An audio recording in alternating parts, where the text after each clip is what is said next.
Welcome to Mysteries and Crime. I'm your host, Melissa Thompson. Today, we're talking about Brian Laundrie's behavior. He is the quintessential manipulator. The manipulator is defined as an expert in exaggeration and generalization. They may say things like, "No one has ever loved me." They use vague accusations to make it harder to see the holes in their arguments. This tactic, used by manipulators, is meant to poke at your weaknesses and make you feel insecure. I wonder if that's what you think he did to Gabby. Yes, Brian, you made her feel insecure. Manipulative people tend to sway personal opinions, always see their side of the situation, and may never let you have your own opinion because they are always pushing theirs. These toxic individuals tend to play the victim. Aha, Brian, there you go. Never taking responsibility for the actions or any actions for that matter. I think we have all seen that behavior from him in the body cam footage. Because poor Gabby was the one that was held responsible for the DV that happened on that fateful day of August 12th. She was the one that was crying and hysterical. Not him. He was smiling and playing to the police officers as he was the victim. He was the one that was hurt because he had the scratches on his face. But Brian, what did you do to Gabby? Because the witness says you were the one slapping her. And yet somehow you came out the winner in that situation because you are the manipulator. You fed off of Gabby's insecurities. You fed off the fact that she had OCD. And you wanted to make her feel less than, because you didn't know that you could hold on to her. And the reason you didn't know that is because she's a better person than you. You have dark demons inside of you. And I wouldn't be surprised if we end up learning that Brian is suffering from schizophrenia. It's very common to come out around this time of his life. If you look at their Pinterest and his Instagram and things he has said, he has a darkness in him. There are things that he says and posts that show that he has these different sides to him. He has the public persona, which we saw in the body cam footage, where he's apologizing to the police officers that I'm the nice guy, and she's the crazy one, and she's mean to me, and all I'm trying to do is help her on her journey in the van life, and be the supportive partner, and eventually husband. But he wasn't that at all. He is the manipulator. He's fighting the Joker. If you looked on his Pinterest page, you see the macabre coming out. And you can tell the difference between who posted what. Gabby was all about van life and living, going out and see beautiful places and hiking all the national parks. She was looking at nature and plants and planning a homemade wedding, doing things such as making invitations and doing crafts. And she loved tattoos and art and happiness. And he was toxic. And he felt fear inside of himself. And he worshipped the macabre. The darkness was eating away at him. He loved the movie Fight Club. And that follows an unnamed narrator who suffers from insomnia. And I saw in the Pinterest that it seems to me that Brian suffered from insomnia. He talks about it And he talks about being the sinner. And some of the art that he chose to display was very, very concerning. And one in which somebody is holding a weapon and somebody's trying to fight, holding that arm away from them so the weapon doesn't get pointed at them. So in the movie Fight Club, which he loves, the narrator eventually starts going to support groups because he can't sleep, such as groups for sickle cell anemia, prostate cancer, tuberculosis, etc. There he finds he is able to cry, and once he lets out his emotions, he is able to finally sleep. But his group is ruined when he encountered Marla. So I wonder if Brian looks at Gabby as she's his Marla. Marla is also faking all of these diseases and problems to get some emotional release from the groups. Due to Marla, insomnia takes over the narrator's life until he meets Tyler Durden on an airplane, both on business trips. Tyler is handsome and charismatic, a soap salesman who lives the way the narrator wishes to live. Excuse me. When the narrator's apartment explodes, he asks for help from Tyler, and Tyler agrees to take him in on the condition that he hit him as hard as he can. This fight eventually becomes Fight Club, which then increases the destructive acts against society. And Brian definitely seems to want to live the nomadic lifestyle. He wants to live off the grid. He doesn't want to talk or answer to the man. He doesn't want to do any of those things. He's all about being on his own and living in his own mind. But does he have a Tyler in him, or does he wish that he was Tyler? The narrator eventually realizes that he is Tyler Durden, and he has been interacting with a figment of his imagination.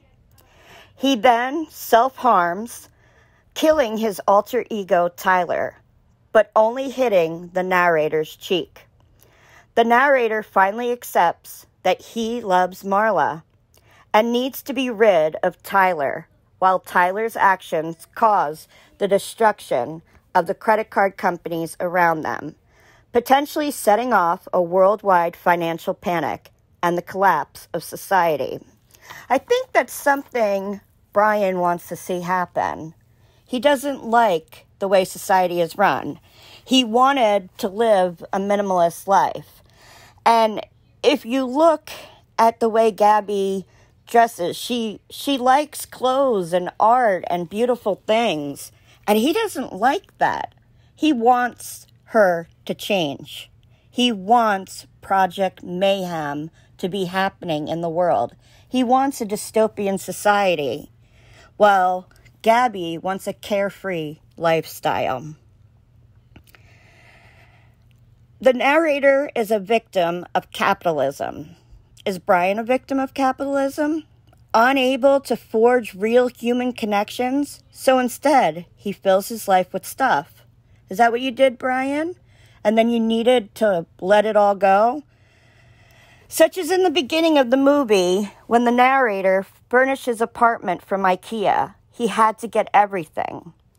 Tyler, on the other hand, represents freedom. Isn't that what Brian was looking for? Freedom? Freedom from the man? Freedom even from Gabby and his parents and anyone that had a lock on him. He wanted to be on his own, and yet he wanted to hold on to her. He isn't dependent on anything, Tyler.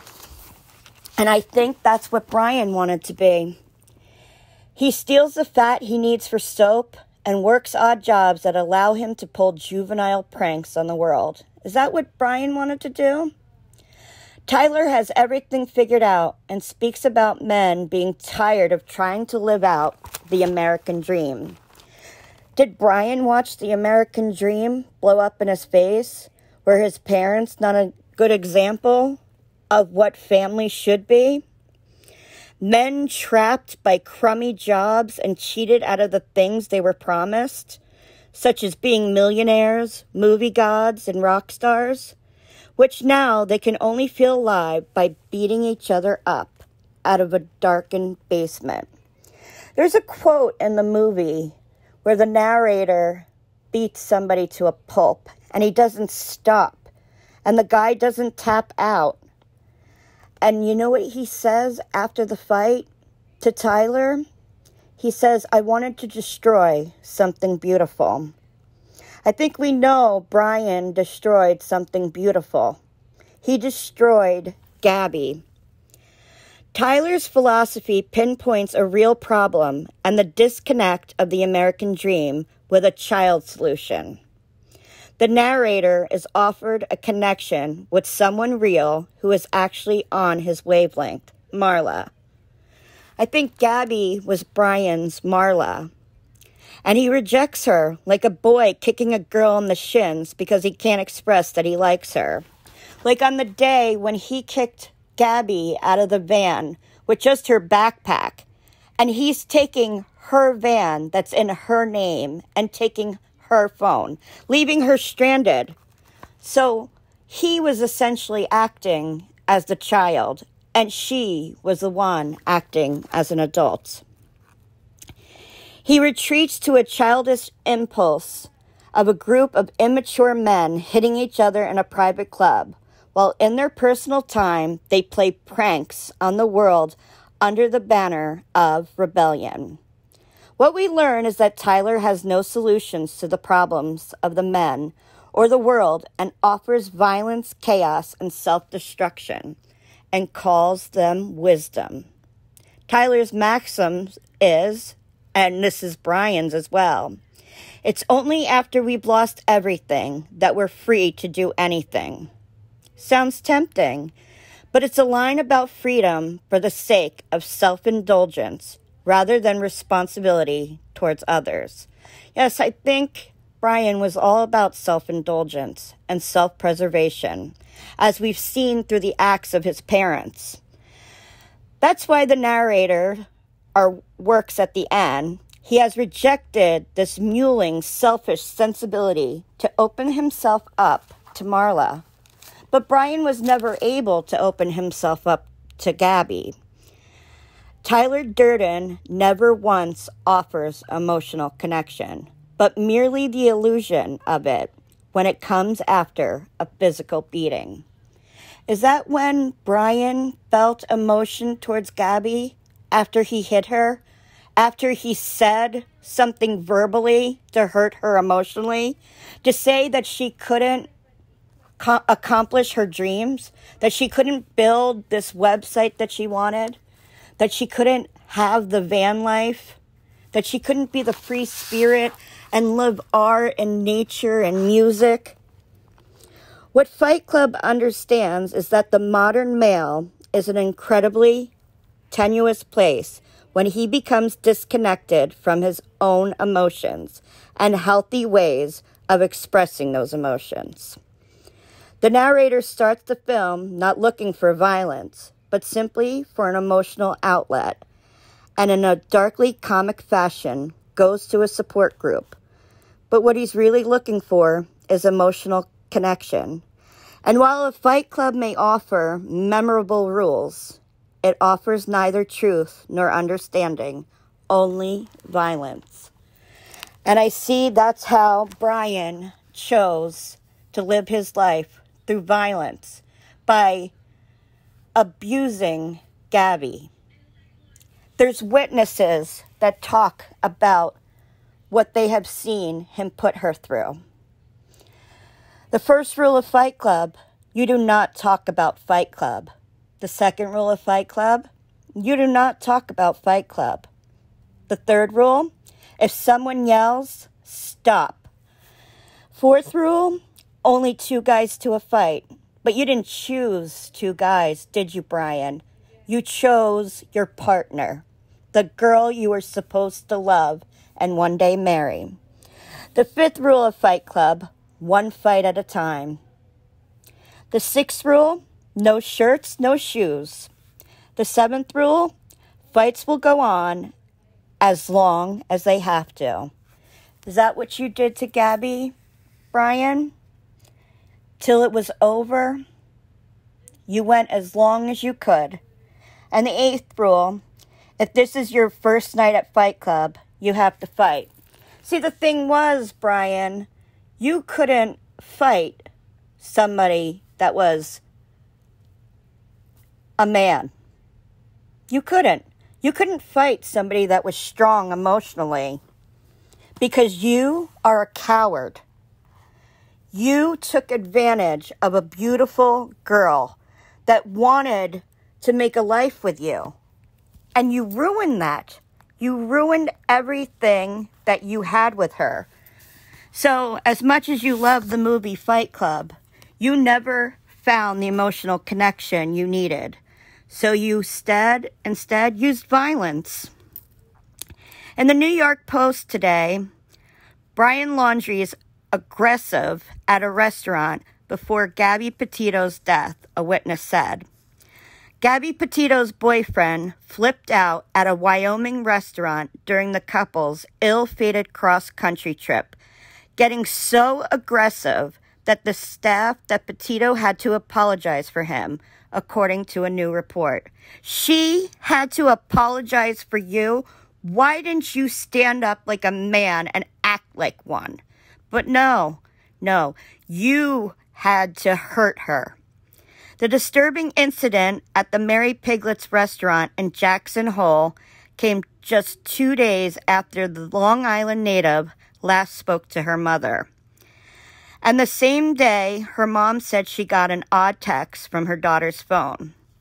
I have chills right now, Nina Salili Angelo, who witnessed the blow-up, told Fox News. It's crazy because it wasn't just like we passed them on the street. It was a full-blown incident. Angelo said she was at the Tex-Mex eatery around 1 p.m. on August 27th. When they say Petito's agitated boyfriend, Brian Laundrie, aggressively arguing with the restaurant staff.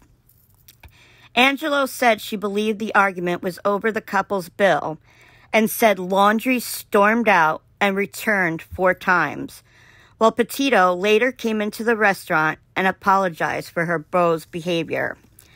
About 4.5 hours later, Angelo said she and her boyfriend, Matthew England, passed the couple's white 2012 Ford Transit van just north of town. That same day, Petito's mother, Nicole Schmidt, told police she received an odd text from her daughter's phone that referred to her grandfather as Stan, something the slain 22-year-old never used to reference him. On September 1st, Laundrie returned home to the couple's house in Florida without Petito and quickly lawyered up and refused to cooperate with police about her disappearance. He was later identified as a person of interest in the case, but has since fled and is now the subject of a massive police manhunt. You see, the timeline is getting smaller and smaller. If she was seen on August 27th and he returned September 1st, could it be that that night he snapped, he decided to take her life? It seems to me it would be hard for him to make that trek back home, that long drive. Could he have had an accomplice help him to make that drive back home with her van? Tipsters told police they had seen Laundrie acting weird at the Bridger Teton National Forest between August 27th and August 30th, which is getting really strange now if he was home by September 1st. The forest is where the FBI-led search team found Petito's body on Sunday, about 30 miles from the restaurant, and now the feds are looking to speak to anyone who was in the national park around the same time period. Angelo said she and England had all but forgotten about the restaurant flare-up until they saw the couple's images on TV. England goes Nina, that was the couple fighting at the restaurant, Angelo told Fox, and it stopped me in my tracks. It felt like the blood left my body. I was like, oh my God, I completely forgot about that incident. Angelo in England said they reported the incident to the FBI, saying they're certain they saw Petito in what authorities believe were her final days. Now, did Brian take the route of Fight Club? Did he self-harm his alter ego in the end because he couldn't face Gabby's parents for what he had done? Is that why we are spending excessive resources, manpower, money, equipment, looking for you? And your parents helped you get away. They didn't answer authorities' questions. They couldn't even answer Gabby's parents' questions. None of them has any decency. The domestic issues had to have been witnessed by his parents. This didn't just start, but I think the road trip made it worse. I think being in close proximity with each other, being a young age, and trying to be in love and build a life together, when these two were two different people, and they were absolutely in a toxic relationship. The park ranger tried to talk to Gabby and told her maybe it's time to look at this situation and get out of it. I've told you, as a first responder, I have seen many DV instances, and the partner would always go back. And each time you get called out to the same address and you see things keep worsening and worsening, and you watch the victim being hurt over and over again, and you take them to the hospital, you clean them up, and yet the police officers will tell you they decided not to press charges. And every time you hear that, it crushes you. I remember one woman in particular who I've never forgotten. Her husband would get paid on a Friday, and he'd get drunk every time. And every time he got drunk, he decided to use her as his punching bag.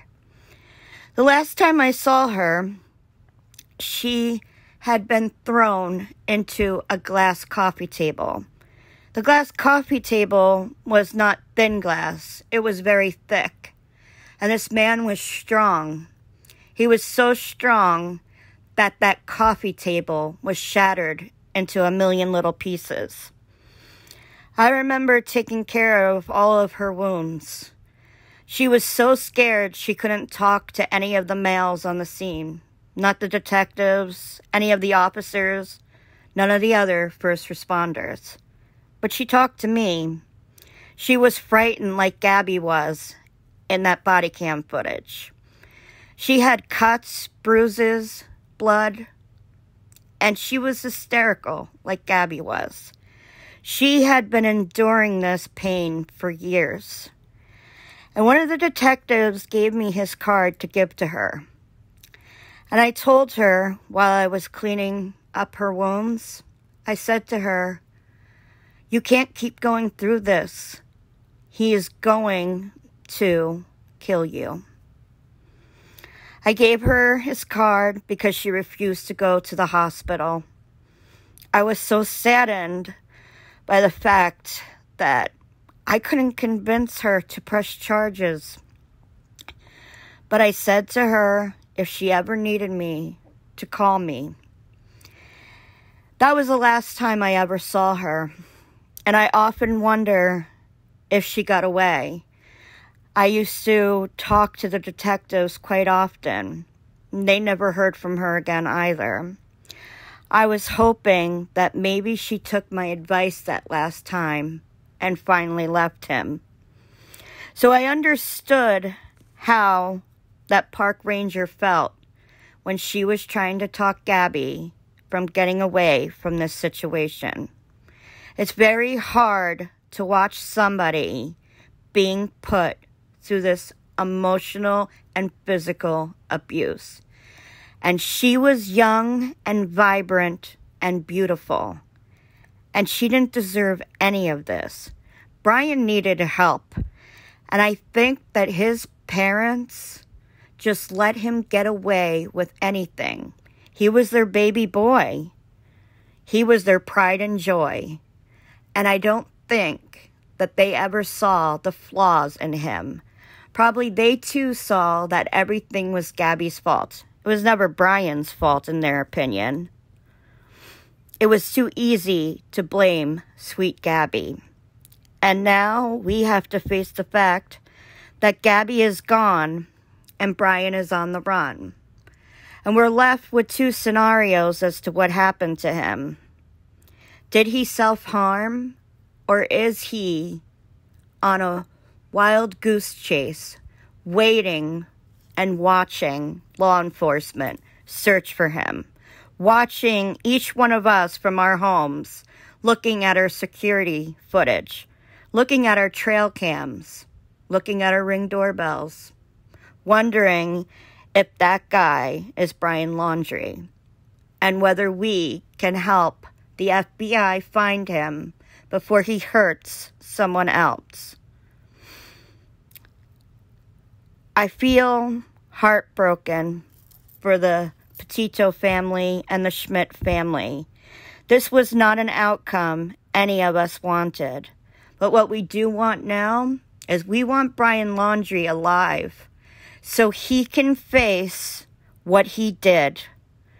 He can face everything he put this girl through and what he put her family through when they didn't know where their little girl was. It's time you show up, Brian Laundrie. It's time you stop hiding. For once in your life, stop being a coward and stop relying on your parents to cover up for you when you make the wrong and terrible decisions you have. I'm going to keep following this case, and hopefully we will find Brian Laundrie, and he will be brought to justice. And so her parents can finally face him in the court of law, because that's what this situation needs. My thoughts and prayers are with Gabby Petito's family.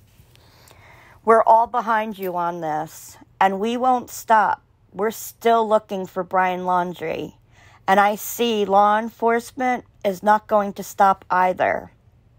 Everybody wants justice for your baby girl. Gabby, watch over your family. They need you more than ever. I thank you guys for watching and listening. And if you would like, I'd love for you to be part of this community. Please hit the subscribe button, and I will see you very soon. Take care, everybody. Bye-bye.